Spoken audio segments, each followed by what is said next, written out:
All right. Hello, everyone. And we are live again. I am Doug Cothe, and you can't see my thing there. So let me do this. I'm Doug Cothe. I'm a principal consultant with the People Smart Group and the founder of the Organizational Health Collective, here with my friend Terry. And I am Dr. Terry Wager, Principal Consultant at Generator Group, and we are both members of the Organizational Health Collective. Why do we want to be members, Doug? Well, I'll tell you what, we want to be members of the Organizational Health Collective. Well, we'll start there first. We want to actually share with folks about the Organizational Health Collective, so that organizational consultants and practitioners can be a part of a community that actually helps encourage one another and actually where we can grow in our expertise. So that's one of the things we love about the Organizational Health Collective. And we also want to expose and alert businesses to the greatest multiplier for their business results and expose them to the community consultants that help them capitalize on it. And so that's the Absolutely. beauty of who we are and what we do. And I think that we want to make sure that people understand organizational health is not about wellness. It's not about going to the doctor. It's about making sure that your people are communicating well together and that there's clarity and direction in your company. Because the number one thing that happens with companies is there's a lot of confusion going on, and then they start to slow down, procrastinate, hesitate, or derail completely. And so what we want to do is we want to help you as business owners be able to be much more connected with clarity and direction with your people so that you can actually achieve the goals and the vision that you're looking for. Yeah, a lot of people think of it in the terms of building healthy culture, but I think sometimes that misses it too, because the way people define culture doesn't always fit very well. Absolutely. And so Absolutely. the clarity factor is really helpful, and the idea of cohesive teams at the top of the organization and down through the organization is really helpful to think about too. Very And much. are we working well together? Yes. Um, the people side of your organization, is it clicking, and is it really making everything else work better together? And Exactly. so that's good. I appreciate you going there. And so today we wanted to kick off just personally with a little bit first, and then we'll dive into our bigger topic. But we're going to start off today, and I'll let you answer this first, Terry. What's been the highlight for you of your work in Um, organization? really, I think the highlight for me in doing organizational health work is watching companies who are I'm going to say struggling. I don't necessarily work with struggling companies as like my target market, but seeing Yeah. a company that is struggling to be clear and to have the direction or be able to actually move forward the way they want to. Um, and they're trying to meet everybody's needs or trying to make everybody happy, and they don't know what's going on because they're not going anywhere, and it's because they Mm, lost attention to the results. And when I started working with them and helped them to develop some clarity around what they're really trying to do, how they're trying to do it, and what direction they want to go, that clarity was like putting the gas pedal on. Or we talk about my little generator symbol is a bullet train. We talk about getting on the bullet train of action, and it's mm, almost magnetically pulling you instead of pushing you.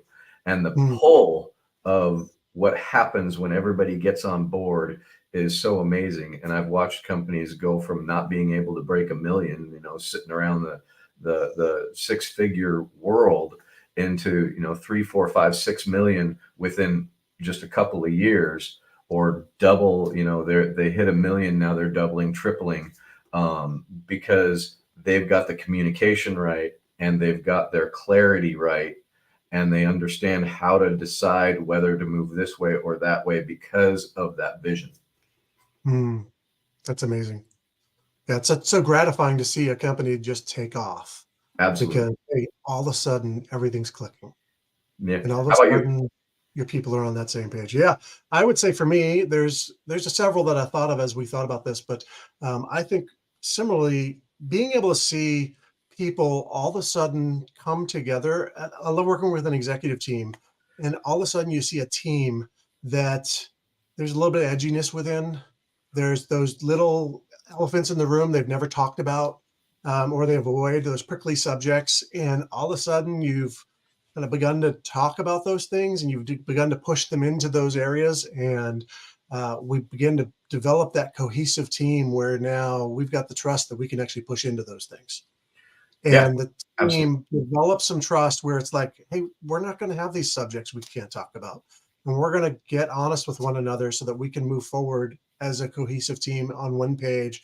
And we're good. And Yeah. just to see the change in demeanor of a team that's on the same page versus a Well, team that comes in where they're all, I don't know, we kind of like this person, but now that person's a little bit of pain. right. And now when they're all together and they're all pushing forward, and then just to see the way that team operates, it's such a higher level. Yes. It's so fun to see. Yeah, and I think that another one is when there's obviously a mismatch in values, and Oh, the team. And I'm actually going through this with a company right now. I just started working with it, and there's a mismatch in values in the leadership, yeah, and it's like we have to really get clear on what it's going to be. Are we going to go with these values, and we're going to or two sets of values and go nowhere because that's what we've done for 5 years? yeah, Or are we going to realize that this is a point of departure, yeah, and either one of them have to let go of the values that they're really focusing on and let mm, go of their vision and get on board with the other vision, or the visions need to separate and do two different things? yeah, And unfortunately, there's this idea of unfortunateness. And I almost even said it, like, unfortunately, they're going to, no, it's very fortunate, because yeah, the reality is it's two different competing visions with two different sets of values. And it's yep, not like one's honest and one values dishonesty. It's like they value the same things in different ways, and they yeah, have different behaviors in how they're going about doing that.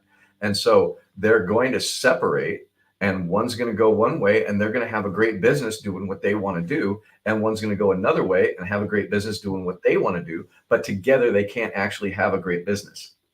yeah. And they're going And to accomplish nothing. absolutely. And so some people, oh man, it's falling apart. It's not falling apart. It's taking a next progression in where we need to go, and really Yeah, understanding that and being able to let go yep, and step back intentionally from a place of clarity is super important. yeah. That's good. I like it. Well said. Thank you. Well, let's take our step the next level and go into our topic for this term. And the question is this then, speaking of leaders, what is the role or roles of the organization's leaders in the process of becoming healthy? Do they Well, have a role?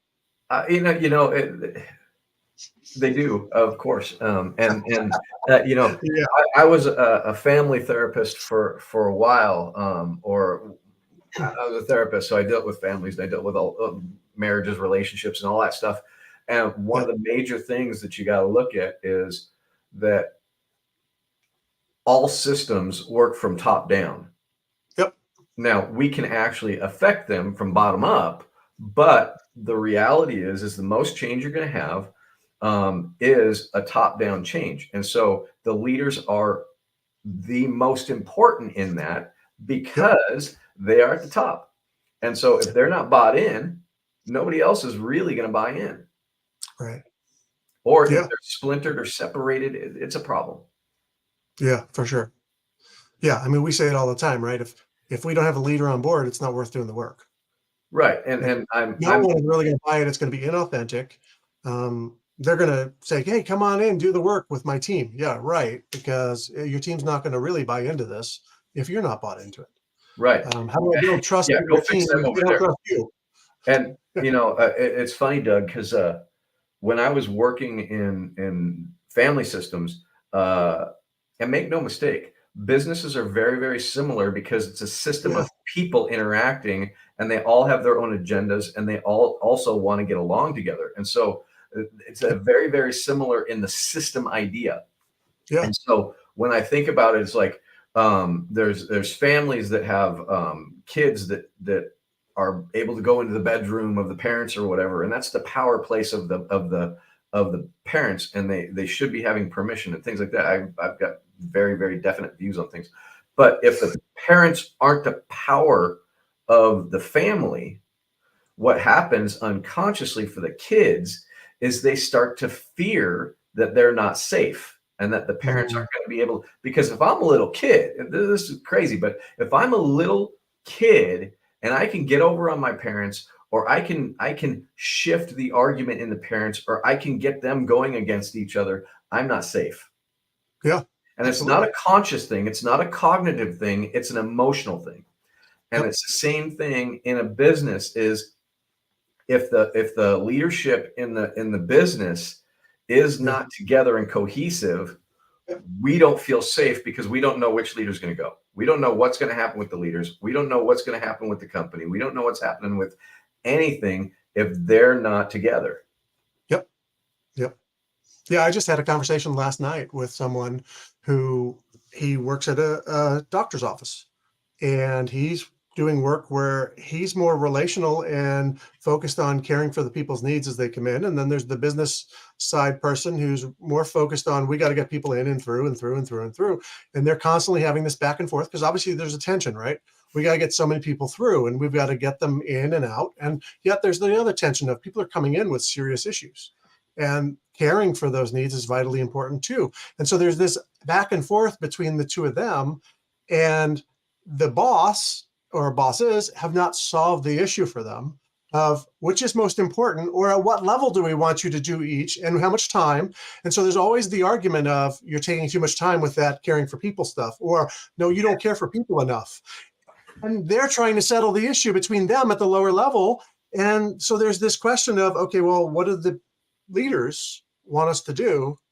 And I was just saying, at some point, your leaders are passing that down to you and they're leaving you uncovered to the point where there's instability for you. So you don't know if a leader comes down on their side, I'm in trouble. Leader comes down on my side, they're in trouble. And so there's that instability that it creates because the leaders are not making decisions. Absolutely. And it's sometimes the leaders don't know that there's a decision to be made because they're, and this is something that I've seen is the leaders are so busy doing leader stuff that they're Mhm. missing some of the nuances because let's face it, leadership and being a leader of a company, there's a lot of hats or a lot of systems to be monitoring. And Yeah, so the job of that person is immense. And so absolutely. being able to actually understand that they have an immensely busy job, even though it doesn't seem like they're doing anything, they're Yeah, visioning, they're making decisions, they're making sure that things are running smoothly and everybody's running smoothly with what they're doing. And yeah, so when something like what you're talking about, where how do we do this comes up, I would say there was a critical misstep in the very beginning of how we behave, which is yeah, question two. And so yep, how do we behave towards our clients or our yep, patients? And that's something that well, we treat them. Okay, great. Do we treat them quickly? Do we treat them slowly? Do yep, we hold their hands? Do we call them? And then what is the personality of the person who's actually doing the treating? Maybe they're mhm, a little bit much more in the interest of the diagnosing and treating and not the connecting.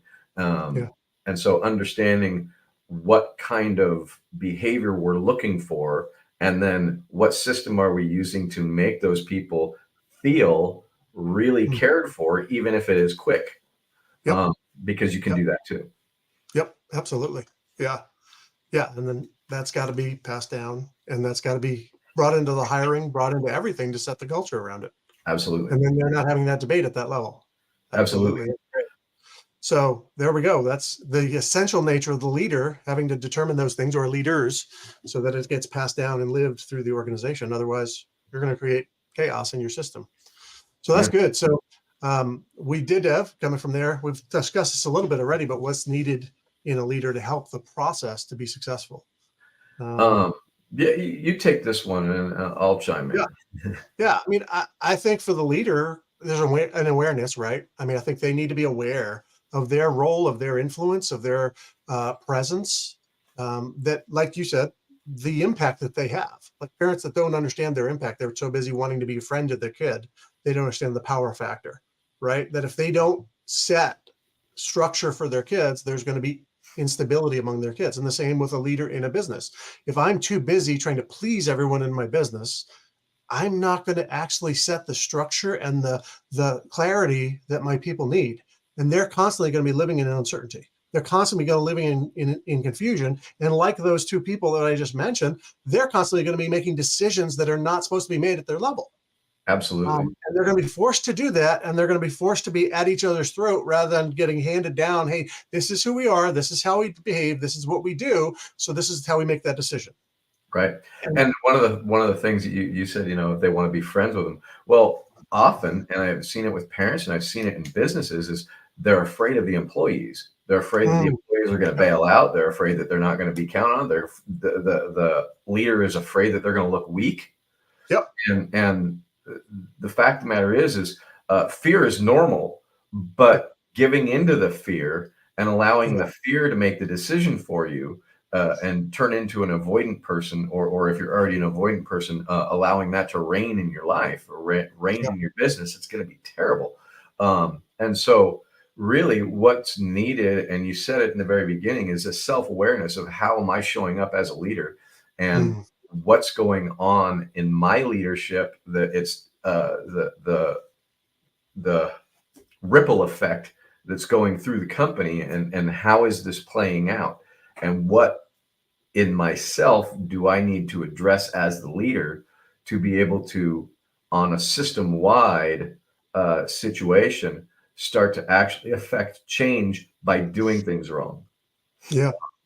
One of the things I think about is when I first started in psychology, I was working in a behavior treatment program, and they had a lot of coercive stuff, which basically the way I describe it is, we tell you what to do and you do it, and you earn points if you do it. This is a therapeutic school. I didn't see the therapy at this point, and I'm not going to say which one it is, but it was very coercive in if you do this, you get points, and if you don't do it, you don't earn points. But the kids always looked at it as you failed. We say you failed to earn them. They feel like we took them.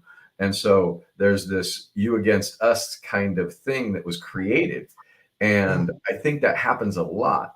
But the reality of behavior change is, if I want someone else's behavior to change, I need to change my behavior and present differently for them to change differently, because our behavior and how people show up and how people interact with us is a direct reflection for how we're behaving. And so if I'm getting resistance, it's because I'm putting too much of a push or an oppression that I didn't realize I was doing. And so then people are like, whoa, whoa, whoa. But if it's just like, I don't know if anybody's ever played with a dog or anything, but if you put your hand over the dog, or that doesn't know you, you put your hand over like this, it's like, whoa. But if you put your hand underneath, it's like, oh, I'll smell that. And it's the same idea. Is like, I change my behavior, I get a different result. But too many people are wanting the other person to change first. Yep. We need to go, okay, as a leader, what am I looking for, and how do I actually have to behave in order to get that? And it isn't groveling, and it isn't coddling, and it isn't yelling. It's none of those things. It's really much more of an authoritative position. And it starts with clarity and really helping to communicate that clarity. That's good. That's good. Yeah. And even where the place of, because we talk a lot about leadership coming out of service. And sometimes that can get misunderstood as, oh, well, I'm just kind of doing what my people want. And that's not it. It's you lead out of service, yet that's out of strength, not out of weakness. Yes. There's a sense of, I am coming to serve from a place of strength, not out of a place of weakness. And so absolutely. I think that's that piece too. That's my jumping in to help and serve, not my, hey, I have no choice. Absolutely. And far too often in today's climate of business, we've got scared leaders out of fear are doing that, right? And so that's a weak culture where it's just like, hey, we're doing people pleasing, and people pleasing isn't service. People pleasing is actually fear based. Courage based leading. I need courage to lead, not fear. I have a little short talk I do from Cape to Cross. And the idea is, I'm the hero going around doing all of this and saving and whacking down moles and putting out fires and everything. And I'm the superhero of the place. Mhm. And after a certain amount of time doing that, move to the cross, and I'm the only one really cares. I'm the only one working, and all of a sudden I become a Mhm. martyr. And so it goes from superhero to martyr. And when people Okay. are doing that, they don't realize they're doing that. They're just Yep. talking to themselves at a level that is really unhealthy for the situation or the system, because what they're doing is they're actually rendering the other people powerless because they believe they have to do it and they have to be the superhero. After they Yeah. start to burn out because they can't do that forever, they go and start the self-pity trend on the cross Yeah. of, oh, I'm a martyr here. And Yep. it's this back and forth. And it is Mm. one of the fastest ways to alienate the people that work with you, as Yeah. well as burn yourself out. Well said. Yep. Yeah. That's great. Well, and our kind of flow out of that question is, can the organization successfully become healthy if the leader is not on board? I think we've successfully kind of hit that. Not really. Yeah, it's going to be Sisyphus pushing a rock up a hill for sure if the leader's not on board. Yep. Now, that doesn't Yep. mean that you don't try, and it doesn't mean that you can't actually gain momentum with the leader, but Right. it really does. And I mean, I'm also the optimist of, you know, what is the lost causes, patron saint of lost cause. I don't know who it is, but there's a patron saint of that out there, and I connect with that personal Yeah. patron saint a lot because I like the lost causes and I like to see the turnaround. I like to see the dramatic turnaround. I think it because I had a Yep. dramatic turnaround in my life, and so Yeah. I know that they can. Yep. But the real question is, do they want to, or Mhm. are they willing to? They'll all say they want to. Are they willing to? Are they willing to do the Yep. work? And Yep. that's the big thing. And what Mm. does that willingness look like? And how humble can they make themselves in order to make the changes that need to happen in order Mm. for them to have the changes they're looking for? Yeah. And I think you just hit on that next question of how do you help a leader get on board? Is there's a need for humility. And if they have it, pushing into that, right? I mean, we've got to say, hey, this is your spot to live out that humility and to go, hey, I need to take the step first. I need to lead first. I need to jump in first. To say, I need to get healthy. We need to get healthy. I need to be willing to actually confess that and say that, not act like everything's okay, or Yeah, act like I don't need it, or act like we don't need it. right. I think that's a big sticking point, right? Is the sense of It definitely. there's so many leaders out there who just want to believe or say everything's okay because it's on them, right? I'm at the top, so if it's not okay, guess who's bill that's on mine. Absolutely. Um, And you know, we Doug and I were earlier today, we were in a group with the Organizational Health Collective, and the speaker in there was amazing. Al Amador, very, very awesome uh, consultant. But one of the things we were talking about there is the idea of hoping for change rather than planning change.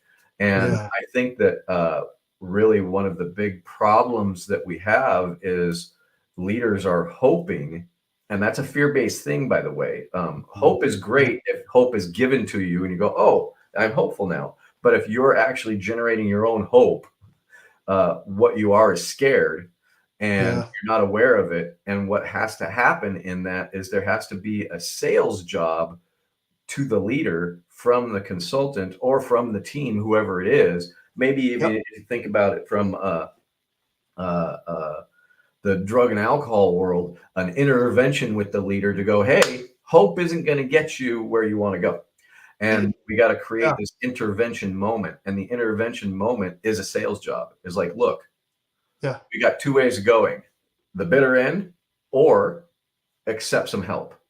And mm, and that's the choice that they have. And unfortunately for some people, hope is a very, very, very strong drug that yeah, they live in this idea that hopefully tomorrow is going to be better. Hopefully this next plan is going to be hatched and it's going to actually grow into the chicken I want it to be.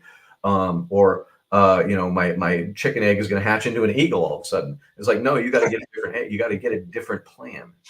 right. Right. and really being able to sell that. And I use a technique called motivational interviewing, actually, I like that I learned working with drug and alcohol clients. That's where it was created. But the motivational interviewing is really to understand where they are in the process of change, where they are in the process of acceptance. And acceptance does not mean I agree with it or I approve of it. It means that, okay, I have a problem I need to look at. that. And if they're not there, we have to take a step back to go, okay, are they getting ready to see that? If they're not able to get ready to see that, then we have to really point out, hey, look at your results right now. How long do you want this to go on? Right. We start Right. backing What up happens in if that you do nothing about process. it? Exactly. When we start Yeah. backing up in that process, they can actually start to open their eyes a little bit.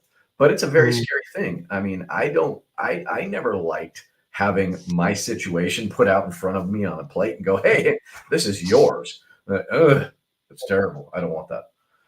Right. Yeah. And yet that's kind of the most kind thing we can do is help them embrace reality.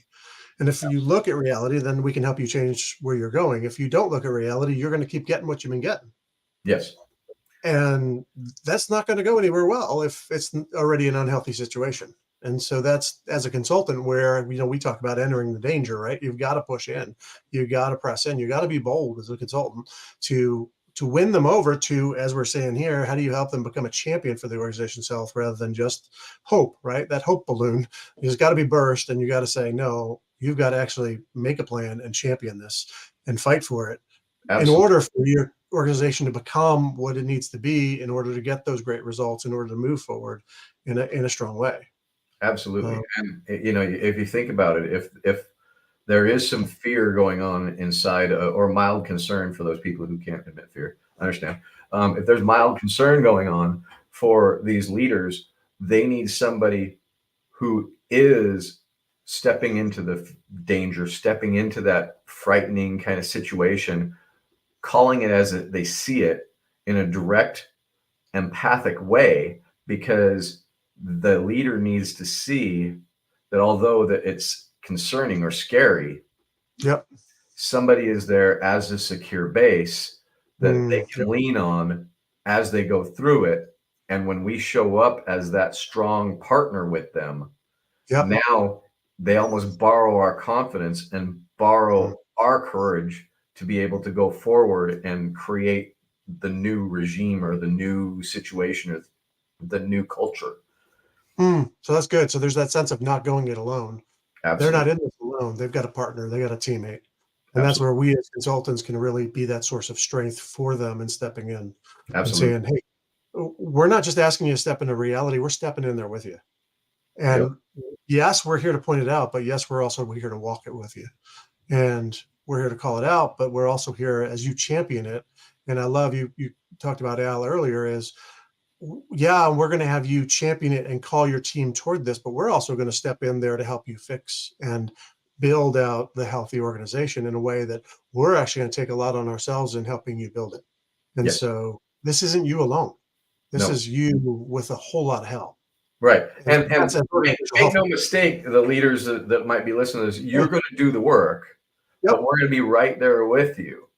Yep. Helping you with the next steps and helping you to really understand how to make this thing work. And when you take the action, you get the results, you're going to be super excited about it. And so that's the big thing is we can help you to enact change, but the change agent is the champion. The champion is the leader. And the champion is the champion at making everybody else feel like champions. Yep. And at the end of the day, the consultant assisted, and you get to be the one standing there going, hey, look at the company, look how we did. We're a guide. And so we're just there to offer the assist and lift you up. We're a guide. Leading this thing. Absolutely. We're a guide like Gandalf. Yep. If anybody knows The Hobbit, we show you the way that is going to help you to actually create the experience that you're looking for in your situation. But the leader has to be able to put their hand up and say, yes, I want something different than what I have right now. So the word to leaders out there is, hey, you got to be courageous. You got to be bold. You got to be willing to enter that danger for yourself. And Absolutely. you got to be willing to accept help too. You have to have that humility. Consultants can help, but we can only go so far. There's a degree to which you've got to be willing to jump in. And the consultants out there, hey, you've got to be willing to enter that danger with a leader to bring them to a problem and to show it to them and say, hey, I'm here to help you, but you got to be willing to call that out, and you got to be willing to champion the growth and the health. Any final words there, Terry? It's partnership. Start working together. It's much more fun. And thank you. We'll see you next week. We'll see you next week. Thanks, guys.